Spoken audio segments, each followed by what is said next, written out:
Hey guys, hi to all. Today we are going to do the question answers of a roadside stand. So there is a question. Before you read on the textbook, have you ever stopped at a roadside stand? What have you observed there? Answer of this question is the poet believes that when we encounter a beautiful thing, even for a small moment, the pleasure remains with us forever. It leaves a lasting impression that inspires us to live life with hope and optimism.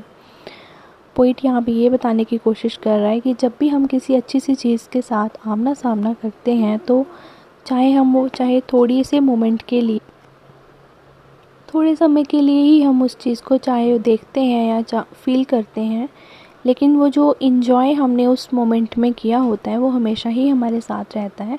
और ये जो enjoy रहता है ये हमारे पे long lasting impressions जो है वो अपना छोड़ देता है।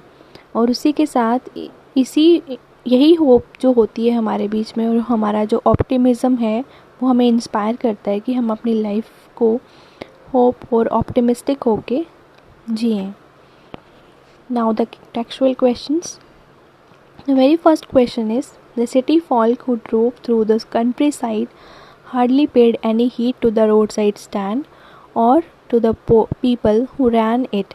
If at all they did, it was to complain. Which lines bring this out? What was their complaint about? So answer of this question is, the polished traffic passed with a mind ahead, or if ever aside a moment, then out of sorts, at having the landscape marred with the artless paint of signs that with N turn wrong and S turn wrong. So according to city folk, these stalls with inartistic signboards blemish the scenic beauty of the landscape.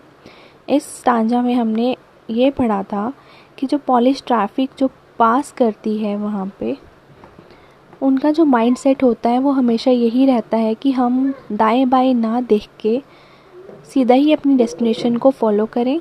और अगर कभी उनका ध्यान road side stand वाले लोगों पे पड़ भी जाता है तो वो हमेशा ही उनको देख के एनॉयड हो जाते हैं, गुस्सा आ जाता है उनको। दिस इज़ व्हाट क्योंकि उनको लगता है कि जो लैंडस्केप, जो व्यू, जो सीनरी, जो ब्यूटी हम देख रहे हैं, इन लोगों ने उस ब्यूटी को स्पॉइल कर दिया है। Marred, the word here is representing spoiled. So ये जो आगे पीछे साइन बोर्ड्स लगे हैं, it is just to give attention to the people who are driving. लेकिन उनको ये सब चीज़ें जो हैं ये ऐसे लगता है कि जो ब्यूटी है लैंडस्केप की उसको ब्लेमिश करने के लिए, उसको फेड करने के लिए these are used over here. Question number 2 is, what was the plea of the folk who had put up the roadside stand? So here the rural people pleaded pathetically for some customers to stop by and buy some of their goods. City folks used to pass by on this road and hence the rural folk set up the roadside stand to attract their attention and sell their goods. तो उनका सिर्फ इतना ही अर्ज होता है, इतनी ही request होती है कि वो लोग जो वहाँ से गुज़र रहे हैं स्टॉप लें और वहाँ पे स्टॉप करके वो अपने ये जो रोड साइड स्टैंड जो चलाने वाले पीपल हैं जिनको यहाँ पे गाँव का बताया हुआ है, वो लोग जो हैं वो क्या कर सकते हैं, जो उन्होंने सामान लिया है। ये सिटी फॉक जो हैं, सिटी मतलब जिनको गुड डवेयर जो है वो बोला है इस पोएम में, सिटी ड्वेलर जिनको बोला है, वो लोग यहाँ पे रुक के उनसे सामान, कुछ फ्रूट्स जो वो सेल कर रहे हैं या फिर वो जो वेजिटेबल बेच रहे हैं उनसे कुछ लेके उनको कुछ पैसे जो हैं वो दे सकते हैं और उनकी जो हालत है, उनकी जो कंडीशन है वो उन पैसों से वो इम्प्रूव कर सकें। Government and other social agencies appear to help the poor rural people but actually do them no good.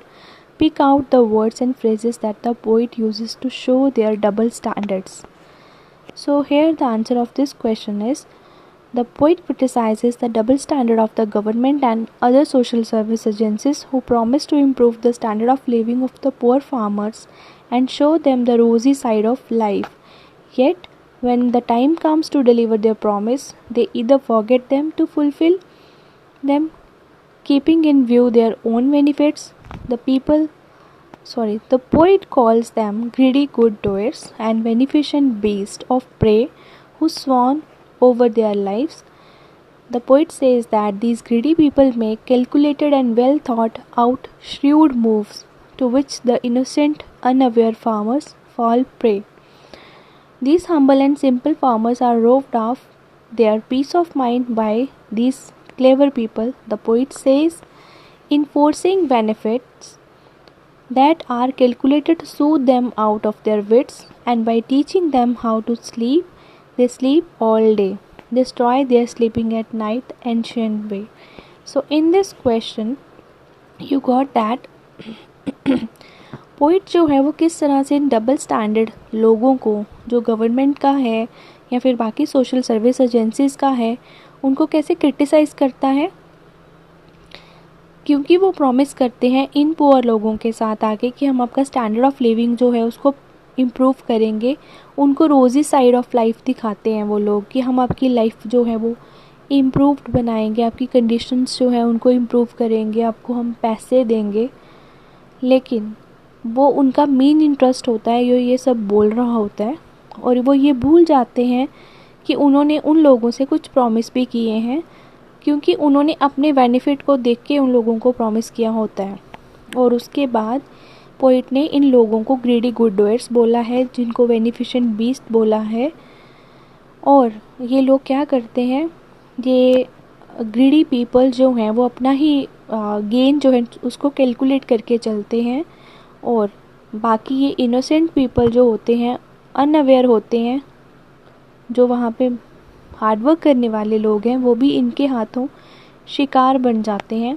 और ये सिंपल लोगों को, सिंपल मतलब हम्बल पीपल जो भी हैं, यहाँ पे फार्मर्स यूज़ हुआ है, उनका जो पीस ऑफ माइंड है, ये क्लेवर पीपल जो हैं उनको पीसफुली भी नहीं रहने देते. और ये जो लाइंस यहाँ पे बताई हैं स्टांजा में, ये लाइन एक्चुअली में यही सब बताती हैं कि कैसे वो उनकी पीस ऑफ माइंड या उनकी स्लीप जो है उनको डिस्टर्ब करते हैं.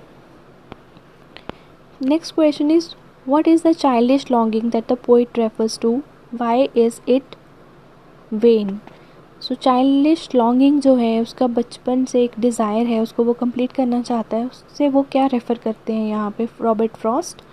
The poet thinks that the person who are running the roadside stand suffer from a childish longing.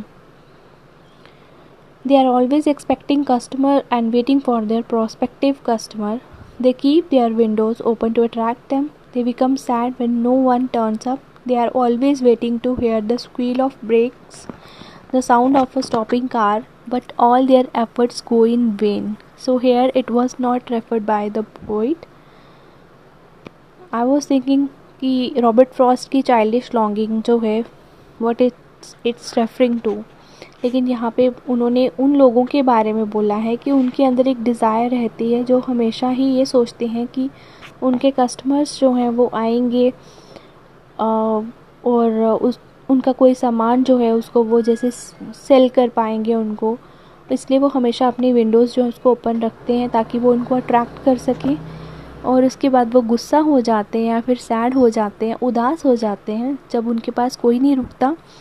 लेकिन अगर कोई ब्रेक लगाता भी है अपनी गाड़ियों की, अगर वो आवाज़ सुनते भी हैं, तो वो कुछ और क्वेरी करने के लिए आते हैं उनके पास, ना कि उनका सामान जो है उसको ख़रीदने के लिए आते हैं. So question number 5 is, which lines tell us about the insufferable pain that the poet feels at the thought of the plight of the rural poor. So filled with empathy, the poet is unable to bear the plight of unassuming and innocent rural people. The lines below show his insufferable pain. Sometimes I feel myself I can hardly bear the thought of so much childish longing in vain, the sadness that lurks near the open window there, that waits all day in almost open prayer.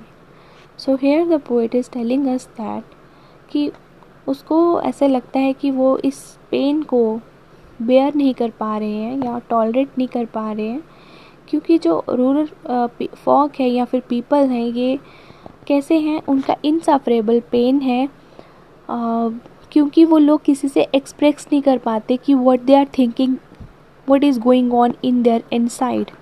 सो ये इस चीज़ से दुखी हैं कि वो अपने आप को एक्सप्रेस नहीं कर पाते, जबकि उनको काफ़ी ज़्यादा नीड्स होती हैं। वो भी चाहते हैं कि उनकी लाइफ जो है एक मूवी की सीन के जैसी उनकी लाइफ हो, लेकिन ऐसा हो नहीं पाता because no one is giving them their extending their helping hands, ताकि वो अपने आप को इम्प्रूव कर सकें। बाकी तो they just want to improve their standards of living, but ऐसा हो नहीं पाता because they don't have cash और money flows in their hands. तो ऐसा कुछ नहीं है, उनके पास पैसा ही नहीं है, वो बिना पैसे के वो अपनी कैसे हालत को इम्प्रूव करेंगे। This is what we discussed in the poem and its question and answer. So today's video was just to complete your question answers. So I hope you must have enjoyed and you must have learned something new from this poem of Robert Frost, A Roadside Stand. So guys, do your whatever, like notes preparing, अगर आप कर रहे हो तो notes prepare करो, या फिर अगर आप लर्न करते हो मटेरियल को तो लर्न करो। Try to get from more and more books so that you can be clear with each and everything what is there in the poem. Thank you so much for listening me, and thank you so much for learning the questions and answers of this poem from this video. Share among your friends so that they can also learn like you people are learning, and subscribe my channel for more such videos and helping notes. Thank you so much.